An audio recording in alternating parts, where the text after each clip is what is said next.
Bonjour, je me présente Yannick Seyer. Je suis polytechnicien en nouvelles technologies. Un délai fait partie de la gestion des contraintes. Un délai limite un projet, un objectif ou une tâche par une date butoir, comme par exemple fini le 12 juin, ou encore une durée maximale pour exécuter une tâche, par exemple 2 jours maximum. Représentation schématique. Dans la gestion des contraintes, un délai peut limiter soit un projet, un objectif ou encore une tâche.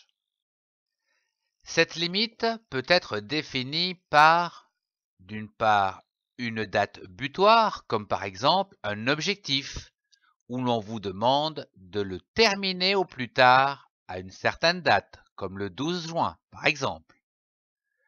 Ou encore peut être définie par une durée maximale, comme par exemple, vous avez 2 jours pour finir la tâche. Voyons un exemple concret simplifié. Réservez des plats préparés pour votre anniversaire. Tel est le projet. Ici, dans la gestion des contraintes, nous avons d'une part le fait que votre anniversaire aura lieu à une date butoir, c'est-à-dire le 29 juin. La deuxième contrainte à prendre en considération, c'est que votre traiteur vous demande un délai de 8 jours pour préparer les plats, ainsi que le nombre de plats à préparer. Ici, le projet peut se décliner en 2 objectifs ou jalons. 1. Dénombrer le nombre d'invités et 2. Commander les plats préparés. Ces derniers peuvent se décliner en tâches, à savoir 1. Envoyer les invitations, 2.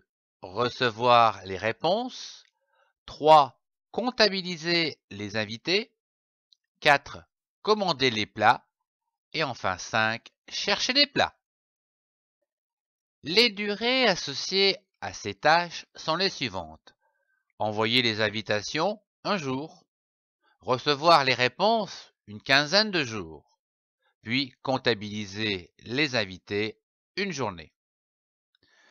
Commander les plats, une journée.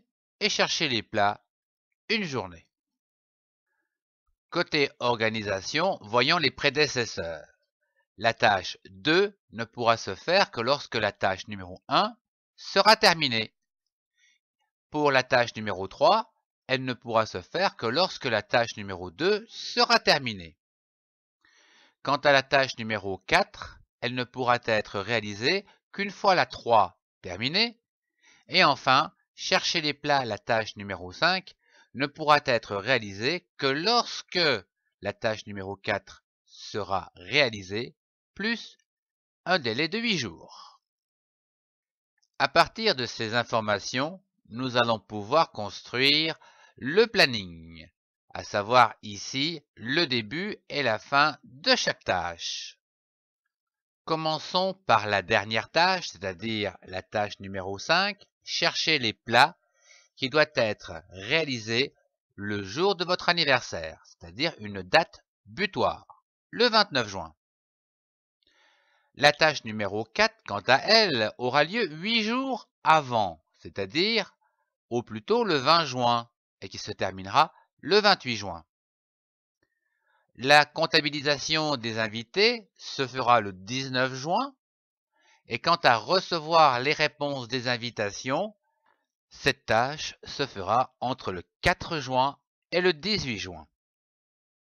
Ce qui veut dire qu'il va falloir commencer le projet par envoyer les invitations le 3 juin. Dans cet exemple, nous retrouvons bien nos délais, à savoir le délai de 8 jours pour préparer les plats, ainsi que la date butoir du 29 juin. Je vous remercie de votre attention.